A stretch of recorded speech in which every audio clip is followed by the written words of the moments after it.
Hello বন্ধুরা, গ্রামের রান্না পিয়ালির সঙ্গে সকলকে স্বাগত জানাতে। আশা করি তোমরা ভালো আছো আর আমিও ভালো আছি। আজকে লাউ দিয়ে দুর্দান্ত দুটো রেসিপি শেয়ার করব। এখানে লাউ বা লাউয়ের খোসা কোনোটাই কিন্তু ফেলবো না। আজকে লাউ দিয়ে লাউ চিংড়ি করবো আর খোসাটা ভাজা করবো। কীভাবে করবো চলো আগে দেখে নেওয়া যাক। বন্ধুরা, এবার আমি একটা বটি দিয়ে লাউটা কেটে নেব। আর লাউটা কিন্তু একদম কচি ছিল। এই দেখো, লাউটা একদম কচি, সেরকম দানাও হয়নি ভালো করে। আর আমরা যখনই লাউ রান্না করবো, লাউ বা লাউয়ের খোসা কোনোটাই কিন্তু ফেলবো না। প্রথমে খোসাটা আমি একটু মিডিয়াম করে কাটলাম, খুব বেশি পাতলা বা খুব বেশি মোটা না কিন্তু। এরপর লাউটা যেহেতু ছোট, মাঝখান দিয়ে আমি আর কাটবো না, এইভাবে নিয়ে আমি জলের মধ্যে দিয়ে দিলাম। এভাবে কেটে কিন্তু জলের মধ্যে রাখতে হবে। আর এরপর যখন লাউটা কাটবো তারপরে জলে দেবো না কিন্তু, কারণ এমনি কচি লাউ, অনেকটা জল বেরোবে। আমার কিন্তু তখন রান্না করতে অনেক সময় বেশি লাগবে। তাই এইভাবে লাউটা কেটে আগে জলে 5 মিনিট আমি রেখে দেবো। বন্ধুরা, লাউটা কাটা হয়ে গিয়েছে, এবার জলের মধ্যে এইভাবে ভেজানো থাক। এখন আমি আগে লাউয়ের খোসাগুলো কেটে নেব। লাউটা কাটবো। লাউয়ের 5 মিনিট ভিজিয়ে রাখলে লাউয়ের থেকে একটা সাদা সাদা কষ বেরোয়, তার জন্য আমি এভাবে ভিজিয়ে রেখেছি। আর খোসাটা তোমরা এইভাবে দেখো, যতটা পারবে একদম কুচি কুচি করে কাটবে। এর সাথে তোমরা আলুও দিতে পারো, আর যারা আলু পছন্দ করে না তারা আলুটা স্কিপ করবে। একদম মিহি করে কিন্তু কাটছি। বন্ধুরা, এখানে লাউয়ের ছোকাগুলো কাটা হয়ে গিয়েছে, এবার ছোকাগুলো ধুয়ে নেবো। আর এর সাথে দেখো, এখানে একটা মাঝারি সাইজের পেঁয়াজ কুচি করে নিয়েছি। আর এর সাথে আমি 4টে লঙ্কা কুচি নিয়েছি, তোমরা ঝাল যেরকম খাবে সেই হিসাবে নেবে। এবার এই লাউয়ের খোসাগুলো আমি ধুয়ে নেব। লাউটা কেটে নেব। এই লাউটা কেটে কিন্তু আমি আর ধোবো না, আর লাউটা একদম কুচি কুচি করে কাটছি। এভাবে আমার মনে হচ্ছে সুবিধা, তোমরা তোমাদের সুবিধা মতো কিন্তু কেটে নেবে। এই দেখো, লাউটা একদম কুচি কুচি করে কেটে নিচ্ছি। এইভাবে পুরো লাউটা আমি কেটে নেব। বন্ধুরা, এখানে লাউগুলো কাটা হয়ে গিয়েছে। এবার চলে আসলাম মূল রান্না। এখানে প্রথমে 2 চামচ সর্ষের তেল নিলাম, তেলটা একটু গরম করে নেব। এবার এই তেলের মধ্যে 1/2 চামচ কালো জিরা সম্বাদ দিয়েছি, 1 সেকেন্ড ভেজে নেব, খুব বেশি কিন্তু ভাজতে হবে না। এবার এখানে লাউয়ের খোসাগুলো নিয়ে নিলাম, 1/2 চামচের থেকে কম, মানে স্বাদ অনুযায়ী লবণ নিলাম। এখন লবণটা এই লাউয়ের খোসার সাথে নেড়ে চেড়ে মিশিয়ে মিডিয়াম আগুনে 4 থেকে 5 মিনিট ভেজে নেব। এই সময় আগুনটা কিন্তু খুব জোরে দেওয়া যাবে না, তাহলে উপর দিয়ে ভাজা হবে আর ভেতর দিয়ে কাঁচা থাকবে, খেতে কিন্তু একদম ভালো লাগবে না। লাউয়ের খোসাটা হালকা ভেজে নিয়েছি। এবার এখানে মাঝারি সাইজের একটা পেঁয়াজ কুচি নিয়ে নিলাম। এর সাথে আমি লঙ্কা কুচি নিয়েছি, এখানে 4টে লঙ্কা নিয়েছি, তোমরা ঝাল যেরকম খাবে সেই হিসাবে কিন্তু লঙ্কাটা নেবে। এখন আবার সব কিছু নেড়ে চেড়ে মিশিয়ে আরও 2 থেকে 3 মিনিট ভেজে নেব। এখন কিন্তু আমি হলুদ দেবো না, হলুদ দিলে কিন্তু লাউয়ের খোসাটা লাল ভাজা হবে আর ভেতর দিয়ে কাঁচা থাকবে, খেতে কিন্তু ততটা ভালো লাগবে না।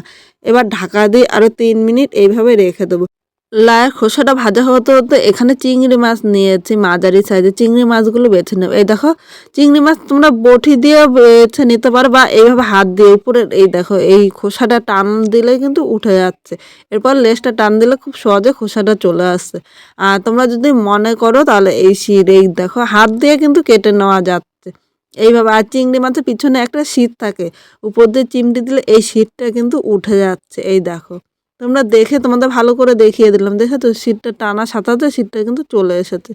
এইভাবে চিংড়ি মাছগুলো তোমরা বেছে নিতে পারো। এখানে কথা বলতে বলতে চিংড়ি মাছগুলো বাছা হয়ে গিয়েছে। এবার আমি পরিষ্কার জল দিয়ে ধুয়ে নিয়ে আসবো। এখানে 4বার চিংড়ি মাছটা ধুয়ে এনেছি। দেখো, চিংড়ি মাছটা কিন্তু একদম পরিষ্কার হয়ে গিয়েছে। এবার চিংড়ি মাছটা এক সাইডে রেখে দিলাম।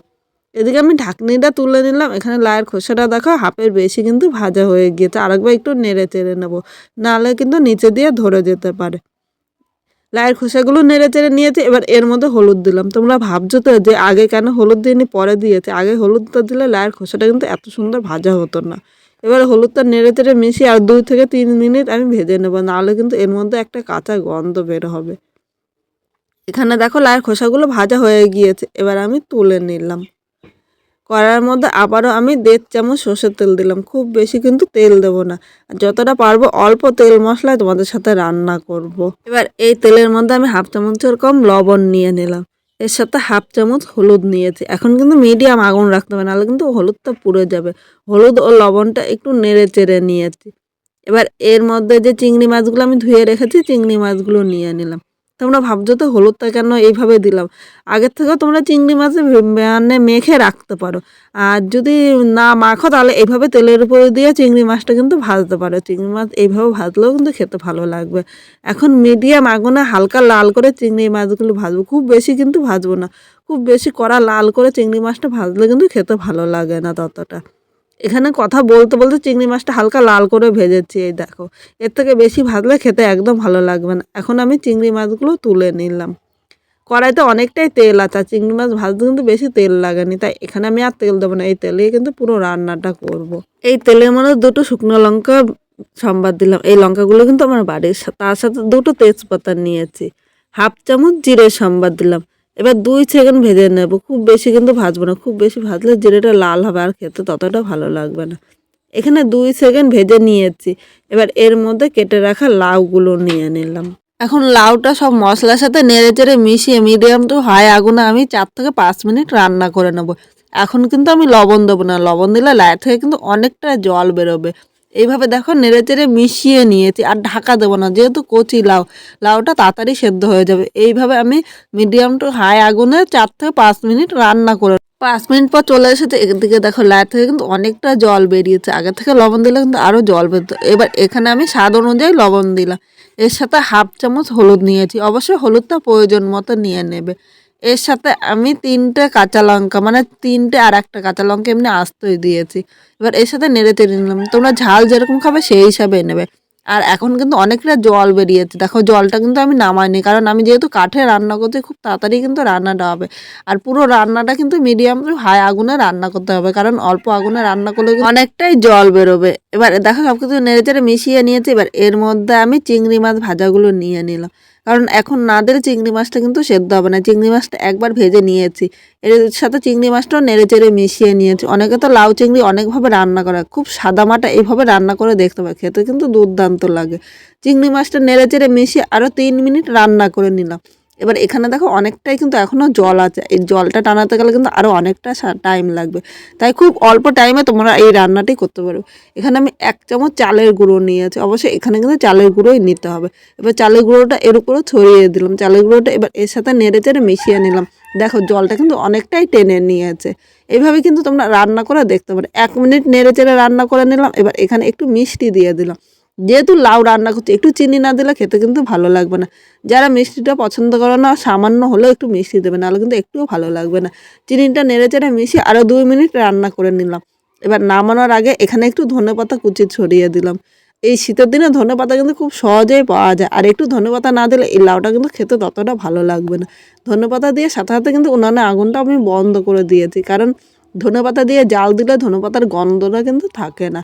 ধনেপাতাটা নেড়ে চেড়ে মিশিয়ে নিয়েছে। এখন 1 মিনিট ঢাকা দিয়ে স্ট্যান্ডিং টাইমে রেখে দেবো।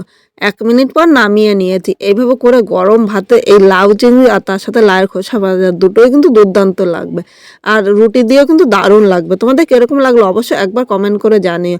আর আমি যেভাবে করলাম এইভাবে কিন্তু অবশ্যই একবার বাড়িতে ট্রাই করো, খেতে কিন্তু দুর্দান্ত হবে। নতুন কোনো বন্ধু আমার এই ভিডিওটি দেখতে আসলে ভালো লাগলে একটা লাইক, শেয়ার আর কমেন্ট করো, সাবস্ক্রাইব করে পাশে থেকো।